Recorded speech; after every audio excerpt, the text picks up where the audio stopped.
नमस्कार, मैं हूं धर्मेंद्र। आप देख रहे हैं ऑनलाइन न्यूज इंडिया। बीजेपी के एक नेता हैं, नाम है अमित शाह। काम है देश के गृह मंत्री का पद संभालना, लेकिन कई बार इस तरह के बयान देते हैं जिनसे बीजेपी की विचारधारा और बीजेपी के अंदर काम कैसे होता है इसका पता चलता है। उन्होंने एक नारा दिया था। उन्होंने कहा था कि आप क्रोनोलॉजी को समझिए, क्रोनोलॉजी को समझिए। पहले सीए आया और अब एनआरसी आएगी। तो किस तरह से क्रोनोलॉजी शब्द जो है वो अमित शाह ने प्रसिद्ध किया।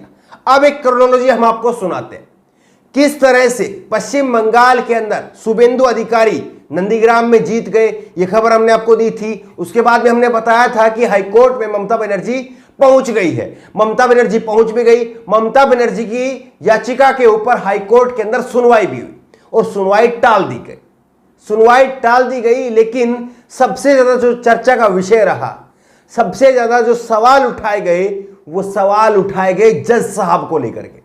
जज साहब जिन्होंने ममता बनर्जी की याचिका की सुनवाई की, उनका नाम है कौशिक चंदा। जज साहब कौशिक चंदा। और ये जज साहब कौन है, इसके पीछे की क्रोनोलॉजी क्या है, इस पर जो है सवाल खड़े हो गए। दरअसल टीएमसी ने एक ट्वीट करके फोटो जारी कर दी। टीएमसी ने 2 फोटो जारी की और टीएमसी ने ये ट्वीट करते हुए लिखा कि आप ये देखिए किस तरह से बीजेपी के ये जो जस्टिस है कौशिक चंदा वो स्टेज शेयर कर रहे हैं, मंच साझा कर रहे हैं दिलीप घोष जो कि बीजेपी के बंगाल के अध्यक्ष हैं, उनके साथ में। और ये नंदीग्राम में जो सुनवाई होनी है शुभेंदु अधिकारी और ममता बनर्जी के बीच में जो याचिका डाली गई है कि वहां पर धोखे से हराया गया ममता बनर्जी को, उस केस की जांच करेंगे, उस केस के जज साहब बनाएंगे। अब आप बताइए क्रोनोलॉजी क्या है। एक व्यक्ति जो कि वकील रहा, वकील रहते भाजपा की तरफ से पेश होते हैं, उसका नाम है जज कौशिक चंदा। अब फिलहाल वो जज है। ये जो वकील थे पहले तो ये बीजेपी की तरफ से शामिल होते थे। ये वकील साहब जो है वो दिलीप घोष के साथ में बीजेपी की लीगल टीम की, लीगल सेल की जो मीटिंग होती है, बैठक होती है, उसमें मंच साझा करते हैं। और इन्हीं को अब ममता बनर्जी और शुभेंदु अधिकारी के बीच में जो धांधलेबाजी का केस है उसका जज नियुक्त किया गया है। कोलकाता हाईकोर्ट का ये पूरा विषय है। अब आप बताइए कुछ क्रोनोलॉजी आपको समझ में आ रही है क्या? इसके पीछे कोई क्रोनोलॉजी है क्या कि आप पहले बीजेपी की लीगल सेल में बीजेपी के नेताओं के साथ में मंच साझा करते हैं, बीजेपी की तरफ से कोर्ट में पेश होते हैं, और उसके बाद में जब बीजेपी जहां पर फंस गई है, नंदीग्राम को लेकर के बीजेपी जहां पर फंस गई है, वहीं पर आपको नियुक्त कर दिया जाता है जज साहब के रूप में। क्या यह महज एक संयोग है या वाकई ये कोई प्रयोग है? अगर नरेंद्र मोदी के शब्दों में कहें तो ये खबर आप देखिए, जनसत्ता की ये खबर है। नंदीग्राम में हार के बाद कोर्ट में ममता बनर्जी, सुनवाई टली तो जज पर उठाए सवाल। ममता बनर्जी ने जज साहब पर सवाल उठा दिए, और जज साहब पर सवाल उठाने का इसके पीछे औचित्य क्या था ये सुन लीजिए। 24 जून को अब सुनवाई होगी इस पर। इसको सुनवाई जो है वो 18 जून को होनी थी, 18 जून को हुई भी, लेकिन इस सुनवाई को अब 24 जून के लिए टाल दिया गया। 24 जून के लिए सुनवाई टाल दी गई है। लेकिन आप देखिए कि ममता बनर्जी के वकील ने जज कौशिक चंदा की पीठ पर के समक्ष मामले को पेश किया। जज चंदा ने कहा कि बनर्जी को सुनवाई के पहले दिन पेश होना होगा। उन्होंने ममता बनर्जी को ही कोर्ट में बुला लिया, जबकि ममता बनर्जी के जज ने ही ये याचिका जो है वो डाली थी। इसमें कहा गया कि ये चुनावी याचिका है। बनर्जी के वकील ने कहा कि वह कानून का पालन करेंगी। जज चंदा ने याचिका के वकील को चुनावी याचिका की प्रतियां प्रतिवादियों को देने के लिए कहा और मामले की अगली सुनवाई के लिए दिन तय किया गया। जज ने निर्देश दिया कि इसी बीच हाईकोर्ट के रजिस्ट्रार इस अदालत के सामने एक रिपोर्ट पेश करेंगे कि क्या यह याचिका जनप्रतिनिधि कानून 1951 के अनुरूप दाखिल की गई है या नहीं। तो जज साहब ने पूछ लिया कि क्या यह याचिका सही भी है या नहीं है, और उसके बाद में अब इस पर सुनवाई होगी। लेकिन देखिए किस तरह से टीएमसी ने इसको लेकर के सवाल उठा दिए। टीएमसी के नेता डेरेक ओब्रायन, सांसद है राज्यसभा के, डेरेक ओब्रायन ने भी ट्वीट किया और उन्होंने लिखा कि यह व्यक्ति कौन है। जो तस्वीरें हमने आपको दिखाई है कि यह व्यक्ति कौन है जो दोनों तस्वीरों में दिख रहा है, क्या वह कोलकाता हाईकोर्ट के जज कौशिक चंदा है?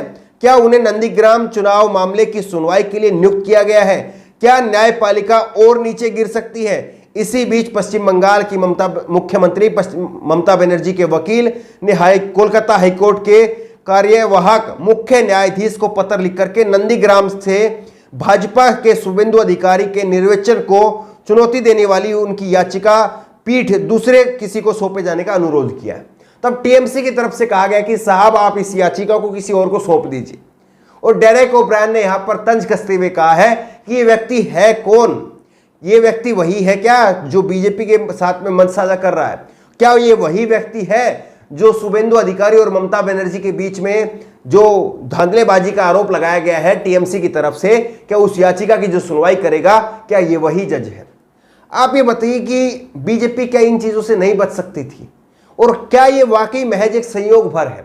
क्या आप कह सकते हैं कि हाँ कोई हो सकता है कि पहले वकील था या पहले जो है वो बीजेपी के नेताओं के साथ में मंच साझा भी करता था और उसके बाद में जो है अब वो जज बन गया है, तो जज बनने के बाद में उसके पास में जो है वो इत्तेफाक से ये केस पहुंच गया होगा।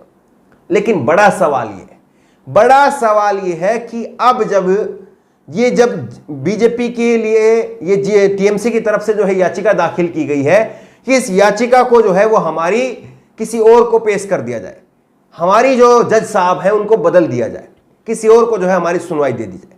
अगर ये बदली हो जाता है तो शायद लोगों में इसको लेकर के शक कम हो जाए, लेकिन अगर शायद बदली नहीं होता है तो फिर यकीनी तौर पर जो है इसको लेकर के लोगों का शक जो है वो गहरा जाएगा। क्योंकि बीजेपी का एक लंबा इतिहास है, एक लंबी क्रोनोलॉजी है, किस तरह से जो हाईकोर्ट के जज हो चाहे सुप्रीम कोर्ट के जज हो, रिटायरमेंट के बाद में कैसे कैसे कहां पर उनकी पोस्टिंग हो जाती है, कहां पर उनको पद मिल जाता है, इसको लेकर के एक लंबा इतिहास है। शायद इसीलिए जो है लोग इस पर सवाल उठा रहे हैं। कई सारे ऐसे नाम हैं और अब तो यह भी कहा जा रहा है कि जिस तरह से राम मंदिर के फैसले को लेकर के जो जज साहब थे सुप्रीम कोर्ट के जज, उनको जो है वो राज्यसभा भेज दिया गया और अब जब पूरा मामला फिर कैसे कहा जा रहा है कि सुप्रीम कोर्ट में एक बार इसकी जांच करवाई जाए, तो इसके बाद में ये भी सवाल सोशल मीडिया पर लोग लिख रहे हैं कि हो सकता है कि बीजेपी को एक और जज को राज्यसभा भेजना पड़ जाए। तो बीजेपी के राज्य में न्यायपालिका की विश्वसनीयता को लेकर के यहां तक स्थिति पैदा हो गई। अब सवाल यह है कि क्या जज साहब इन तस्वीरों के सामने आने के बाद में खुद से इस मामले से अपने आप को अलग कर लेंगे? क्या वाकई न्यायपालिका के अंदर, कोलकाता की हाईकोर्ट के अंदर टीएमसी की तरफ से जो याचिका डाली गई है, क्या उससे जज साहब को जो है वो अनुरोध किया जाएगा या कोई ऐसा प्रावधान है जिसके तहत उनको हटाया या बदला जा सके? तो ये कुछ एक सवाल है, वरना लोगों के अंदर इस तरह की भावनाएं जो है वो उठती हैं कि क्या बीजेपी के एजेंट हैं जज, इस तरह की भावनाएं उठती हैं। और ऐसी भावना लोकतंत्र के लिए, न्यायपालिका के लिए यह खतरनाक संकेत है और इनसे बचना चाहिए। आपको क्या लगता है, क्या वाकई ये महज एक संयोग है या कोई प्रयोग है?